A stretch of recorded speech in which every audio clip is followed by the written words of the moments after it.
Boom. Look at that first cut. Wow. Wow. Look at those cuts, guys. Butter smooth. I'll share kind of a personal story about this guy. So at first, I didn't necessarily like Spyderco's. As far as the air goes, right, look at this guy, right? You can fit all 4 fingers right there, no problem. Still got a good chunk of handle still left here. Check out my index finger. And I'm not whining, I'm not complaining, I'm not trying to be a baby here. I'm just pointing out the obvious, right? It took some getting used to. So is the Spyderco Paramilitary 2 still the EDC king knife this year, right? That is the question that we're going to be considering throughout this video. So if you guys are ready, I'm ready. You saw the title, you saw the thumbnail. Let's jump right into it. What is going on, guys? Welcome back to the channel. My name is Miguel and you're watching Miguel EDC, where we talk everything EDC gear here. Today we're going to be reviewing this guy right here, the Spyderco Paramilitary 2. So this is the, of course, the infamous Spyderco PM2, very well known, very popular. I think everybody at some point in their knife EDC journey has heard about the PM2 in some way, shape, or form. I will say up front, if you guys recall the unboxing video, obviously it comes at around $170 some, around that ballpark. By the way, check the links in the description. Those are affiliate links that help out the channel at no extra cost to you if you are considering getting one of these guys. You know, this being one of the higher price EDC knives in my collection, it has certainly stood out as a very, very solid EDC, and I have not been disappointed. This guy has not let me down whatsoever in any way, shape, or form. So let's go over some basics here. What do we have going on with this guy? So we have the infamous PM2, of course, with the very iconic Spidey hole right there, right? The very iconic, recognizable Spyderco circle on the blade.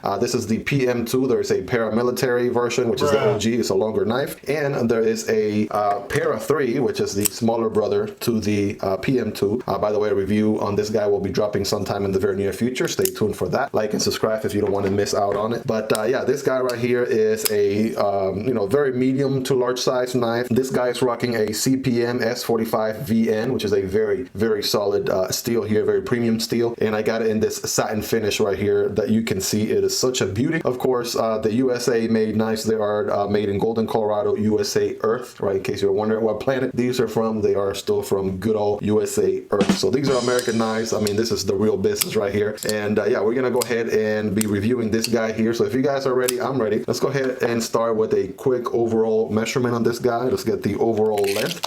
All right, so overall length, we're looking at a total of, bada bing, bada boom, it looks like 8 1/4 inches, right? 8 1/4 inches total length. As far as the blade goes, we're looking at a total of 3 3/4, and the cutting edge is going to be right at 3 1/4. 3 1/4 for the cutting edge. Now the handle is going to be the longer portion of this knife, right? This handle is huge. This handle is going to come in at 4 3/4 total length on the handle right there. So that kind of gives you an idea there of the total length on this guy. Of course, this guy is rocking the compression lock here from Spyderco, so it works very similar to, let's say, a liner lock, right? I'll give you an idea here of a liner lock. Let's say this Rat Model 1 here from Ontario has a liner lock right here, so this liner is holding the blade in place, right? So when you move that piece of the liner out of the way, you're able to close the blade or close the knife. Well, similar story here, except the liner lock is in the back portion of the knife, so it's called the compression lock. Same principles, right? And basically when you pinch on that, right, the blade is free. So you got multiple deployment options with this guy. Of course, you could do the liner lock just like that. All right, you got the Spidey hole, which you can use your thumb, right? Similar to a thumb stud opening. You can open it like that with your thumb. And of course, we got my favorite and probably everybody's favorite on the Spyderco is the fact that you can do the infamous reverse flick or Spidey flick. Bam, and that is the most satisfying one, right? Basically, right, put your finger through the Spidey hole like that and bam, right? The rest is history. Probably one of the most satisfying openings of any EDC knives right there. I gotta tell you, right? It is such a awesome experience. I can't begin to describe.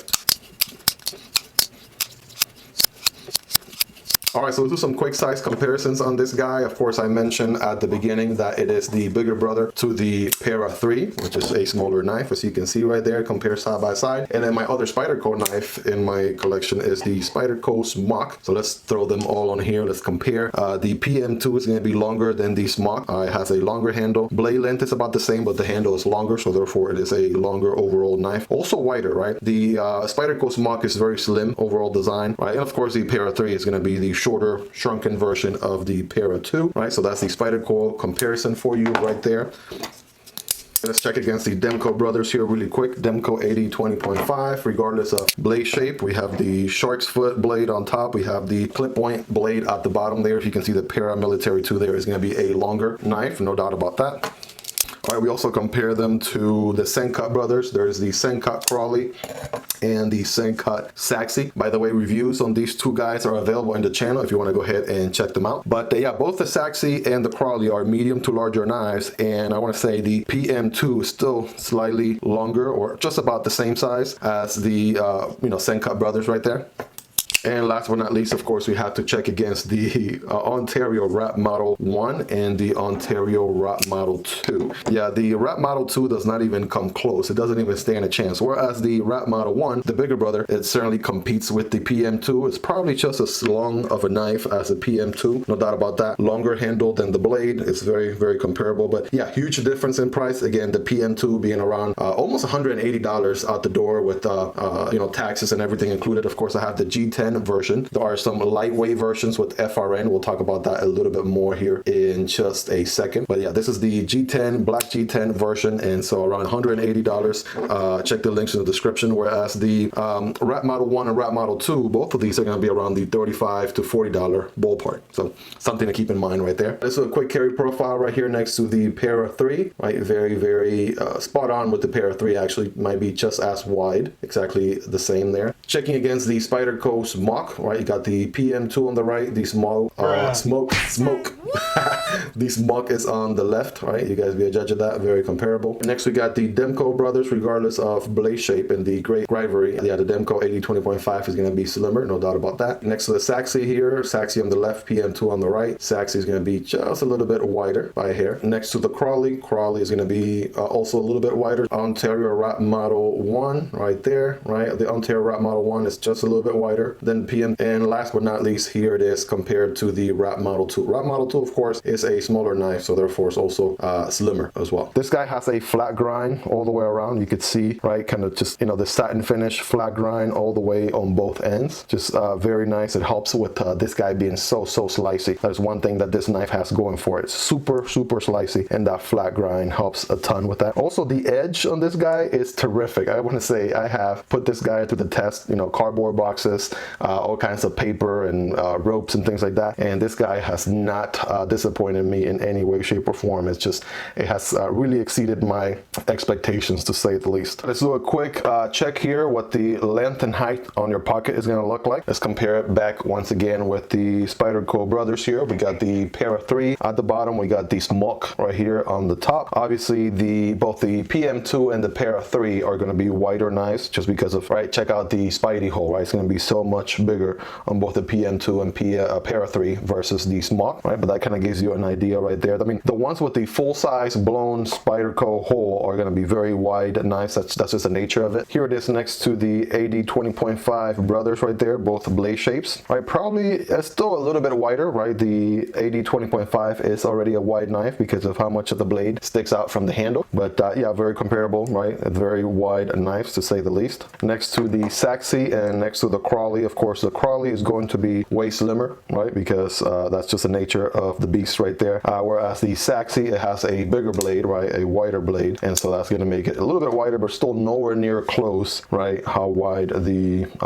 PM2 is. And last but not least, of course, this is probably the more comparable one here, is the Ontario Wrap Model 1, the Ontario Wrap Model 2, and still the PM2 manages to be just that much wider because of that Spidey hole, right? But again, this should give you somewhat of an idea, right, what it's going to be like in your pocket. So a quick hardware check on this guy. By the way, guys, my tools are very recommendable. They're linked down below in the description. They're part of the Spyderco tool set. If you want to check them out, all right, the affiliate links are in the description. Check them out at no extra cost to you. I want to take a guess here. I want to say this guy, based on the screws that I'm seeing here, right, I want to say it has to be T8 all around, right? It's going to be T8 the American way, all the way on the pivot, right, on the spacers, probably T6 on the pocket clip. By the way, this is an aftermarket pocket clip. We're going to talk about that here in just a moment, but let's confirm that right there. So let's see, T8 right there in the frame, T8 on the pivot also. Could it be a T10? I don't know. Let's try T10. Wow, look at that. So the pivot is going to be a T10, right? Look at that. That's going to be even a larger measurement than we're used to. Everything else is going to be a T8 on the frame. And then last but not least, as far as the pocket clip, right there it is, T6, right, T6 on all three of those, right? There's three different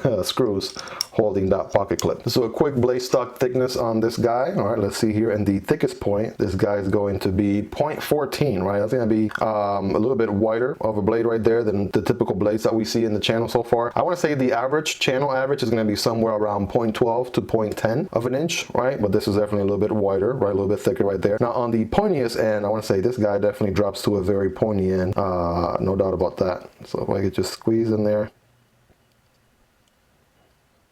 One eternity later. And that's going to be 0.01 inches right there on the very tip. I know it looks pretty obvious, but that is a very pointy tip, no doubt about that. That tip is very, very pointy, very, definitely you can see the profile here on the blade, right? Starts right here, 0.14, all the way down to 0.1, right? Look at that. That is very, very nice. Yeah, some people are very concerned, very scared that that tip is might break. Obviously, you know, you're not trying to do some heavy prying with your knife. Your knife should be meant as a cutting tool, not a prying tool, right? But you can sort of see, obviously, I'm definitely not planning on doing any prying of any kind with my knife, so I definitely should be okay there. But yeah, if you're thinking of prying with your knife, you're probably using the wrong tool, right? Opt for something different. For comparison purposes, right, if you check the, let's say, blade here on the Ontario Wrap Model 1, right, this is going to be a much thicker point, and definitely what some people would argue a stronger blade tip right there. But I mean, it's up to your preference, right? Up to your preference. I like the fact that it is very, very pointy. It is so slicey. This guy, I can't really praise that enough. So a quick weight on this guy, right? Let's see here how we do. I want to say my guess on this guy is probably going to be around 3.6 ounces. Let's see where we are at. 3.8, right? Very close. 3.8 ounces right there. For comparison, right, here is the Para 3. So the Para 3 is 3.3, right? That is 0.5 ounces less, right? And for comparisons, also here is the Smock, right? The Smock is 3.7. So very, very close. Just 1.1 ounces more on the Para 2 or PM2 compared to the Smock. And of course the smaller brother right here, the Para 3, is going to be much lighter, right? Boom. So let's talk about this guy. What has the experience been like for this guy? I want to tell you, this has been an awesome experience with this knife. I got to tell you right off the box, you know you have a premium knife in your hand. It's all about the business, and it does the business. That's how good this guy is. Obviously, you have the very iconic Spidey hole right here, which again, for deployment options, boom, that reverse flick right there, that is my favorite. Also, you could do a very slow opening if you wanted to, right? Very classic, very classy slow opening. You could do that as well, right? Got some very nice jimping going on all the way at the top right here. All kinds of good jimping going on, not only in the blade, but also on the liner as well. So that's very, very nice. You can get a nice good grip on there, right? You also have a choil here, right? You could choke up on it right there, finger choil, right? You could kind of grab it like that if you wanted to, or if you needed to. Some people complain that if you forward choke, you can't use the thumb for the jimping up here. It's kind of uncomfortable. But I mean, for me, I have medium hands. They're not too large, they're not too small, somewhere average, somewhere in the middle. And you know, it depends on the cut you're trying to do. I definitely value the ability to be able to forward choke on there if I need to, right? It's always convenient. And obviously I still am able to use the jimping here at the top as well, either way. As far as the air goes,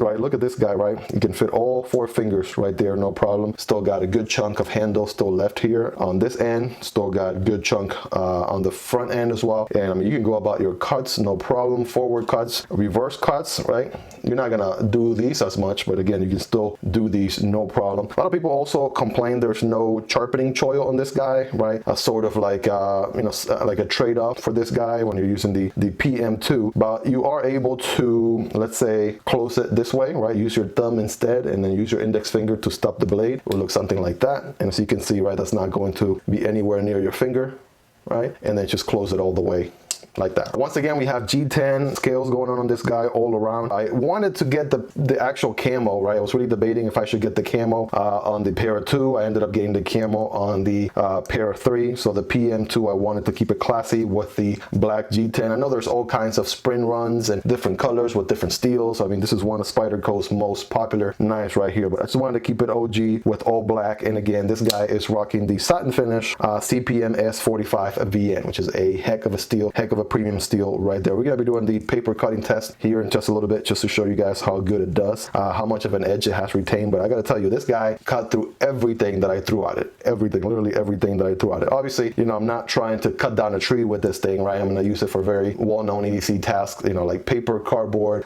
rope, things like that. And on all those tasks, it certainly did the job, right?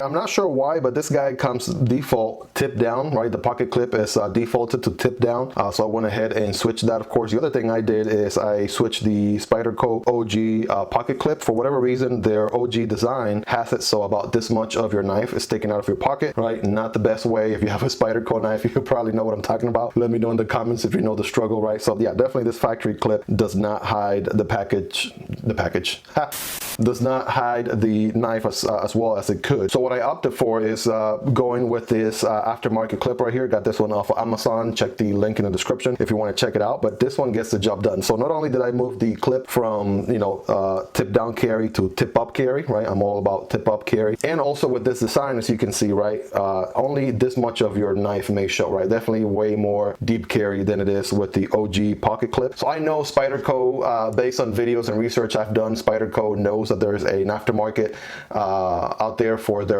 pocket clips. They refuse to, I guess, sort of make one that works better with the knife from the factory, so they still ship them with the OG pocket clip right here. And by the way, that was the same scenario with all three of my Spyderco, so I ended up having to upgrade from the OG clip to this aftermarket clip, and it makes a huge difference. It definitely helps quite a ton, right? If you have a Spyderco knife, you know what I'm talking about, right? OG or factory clip versus aftermarket, you definitely have to go aftermarket, no doubt about that. Boom, just like with every review, guys, you have to do the paper cutting test. And again, this guy is not out of the box sharp. This guy has seen plenty of use over the last couple of months. And so without further ado, if you guys are ready, I'm ready, right? Don't forget to give a rating from 1 to 10 on how sharp this guy is. Let me know in the comments. Without further ado, here we go. Boom, look at that first cut. Wow, look at those cuts, guys. Butter smooth. Wow. So the box advertises a ghost-like edge. Yeah, I can see what they're saying right there. Look at that. Boom, beautiful cuts all day, every day.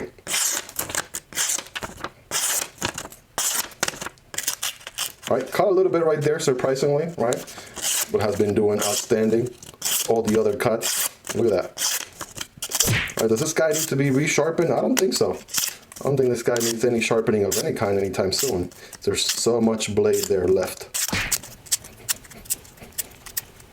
All right, once again, this guy is rocking the compression lock, which is a very, very solid lock right here. That blade is not going anywhere. There's no side-to-side rocking of any kind. This guy's a solid 10 out of 10, right, without a doubt. And again, it works just like the liner lock, except in the back. So when I push this liner here, right, the blade drops just like that, right? And then eventually it locks the detent right there, right in place. Very, very nice. I will say though, it took a little bit of getting used to, right? Check out my index finger, right? And I'm not whining, I'm not complaining, I'm not trying to be a baby here. I'm just pointing out the obvious, right? It took some getting used to. You know, if you don't have a Spyderco knife and you're just getting used to them, right? Just know your index finger, whether you're righty or lefty. I know there's a left-hand version of this knife as well out there if you're a lefty. But yeah, your index finger, either way with that compression lock, it's going to take a little bit of a beating every time you use it. It's going to leave a mark like that. You know, it doesn't bother me now as much as it did at the beginning. But yeah, the more I use it, if I'm sitting there just playing with it, watching Netflix or what have you, right, after a while I have to put it down because, you know, it creates that whole indentation right there, you know, in my index fingers. Again, not a big deal. It is a compromise that I'm okay with. Just wanted to point that out. Again, if you're considering Spyderco knives for the first time, it is not a deal breaker for me. But again, in the spirit of providing you a comprehensive review, I definitely have to point that out to you guys. Of course, we have some really good spacers right here. This guy has some very nice thick spacers, right, going on. And if it has anything for sure, is it has a huge, and I mean a huge, all right, lanyard hole. Look at that thing. That thing is thick. Look at the spacer just for the hole right there for the lanyard hole. That thing is massive, right? So much so that it takes priority over the pocket clip. The pocket clip kind of gets tossed to the side a little bit, right? This lanyard hole is humongous, right? I know this knife is carried by a lot of professionals as well, so a lot of folks and for a lot of applications, a lanyard hole definitely comes handy. But yeah, that you're gonna have no issues with that if you're into lanyard holes and whatnot. Let's check out the inside. So this guy has a little bit of milling, right? As you can see right there, kind of like that diamond looking hexagon, not hexagon, but slanted rectangle. Can't think of the exact shape. This is not geometry class right now, but you guys get the idea, right? It is milled, right? It definitely got some milling going on that helps with the weight a little bit. As far as the blade alignment, look at that thing, guys. That is smack in the middle, right? That is super aligned right there. You guys be the judge. Let me know in the comments. But yeah, even after a lot of use, right? And I showed you a second ago, right? That blade is rock solid and it's still very, very aligned. No doubt about that.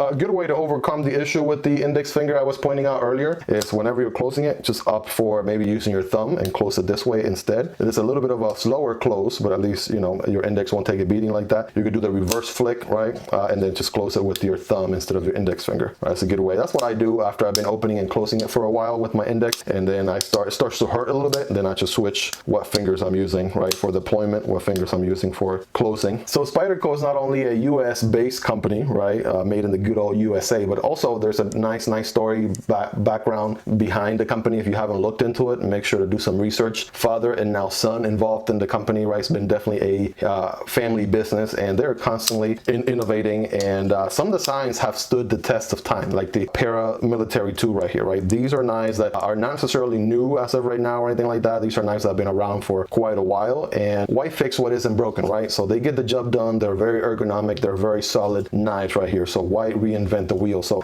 what they do over time though is they provide more premium handle materials. They also provide more premium steels as well. So the knife continues to get better and better over time. There is a huge, but I mean a huge aftermarket for the PM2. Huge aftermarket. Everything from custom scales to custom pocket clips to a variety of dealer exclusives, right? For different blade finishes and blade steels and things like that. The list goes on as far as how many options you have with this guy. It's like right up there with the, let's say, Benchmade bug out as one of the most popular, most well-known knives out there. For first-time users of the Spyderco knives, period, right? You don't own the Spyderco knife. I'll share kind of a personal story about this guy. So at first, I didn't necessarily like Spydercos. When I first started into knives, I mean, we're all sort of assuming that a knife should look something like this, or that a knife should look something like this, right? We think of kitchen knives, you have an overall idea of what knives should look like. And you got this thing, right? You got the Spyderco with the Spidey hole. It kind of looks like as Metal Complex would say, sort of like a dead bird to me, right? It definitely has a bird aesthetic to it, sort of like the beak, the eye, and whatnot. And at first, I will be honest, personally speaking, and a lot of people can agree, right? A Spyderco is not the most attractive knife out there. Some people who are not into knives may even call it ugly, right? May even call it an ugly knife, but that is not the case once you actually own it. Once you own the knife, you start to realize, right, all the attention to detail. You realize why the blade is shaped the way it is. You realize why the ergos are the way that they are, why the handle is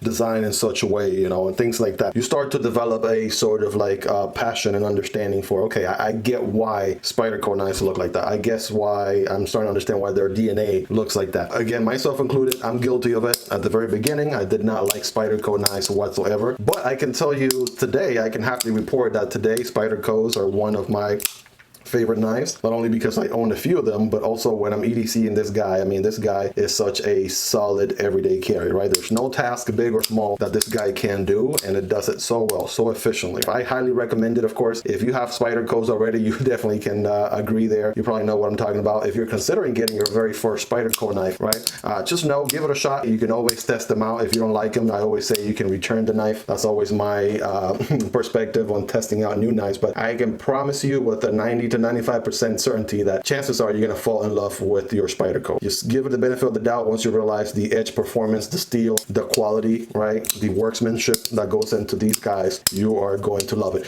All right, all that being said, going back to the original question, is the PM2 Spyderco Paramilitary 2 still the EDC king, the EDC knife king this year? I gotta tell you, in my humble opinion, yes. This guy's still a solid heck of an EDC knife. There's a reason why Spyderco's still making them. Trust me, if they weren't selling any of them, they would have stopped making the PM2 long time ago, but they're still making it today, and this is such a popular knife. I mean, if you're in your EDC journey, maybe just getting started, maybe you've already been in the EDC community for a long time, if you haven't picked up a Spyderco PM2, I gotta tell you, you're missing out, because this guy is really all the buzz, and it delivers, right? It does not disappoint in any way, shape, or form. It does cost a little bit of money, but you do get what you pay for, because the quality is there. It is robust, right? It is a very nice knife with the compression lock. I mean, you got so much going. Everything that we've talked about so far throughout the video, that's the value that you're getting with this guy. Boom. So in conclusion, guys, hopefully I've been able to add some value, right? If you're considering purchasing this guy, don't forget to check the links in the description. There are affiliate links that help out the channel at no extra cost to you.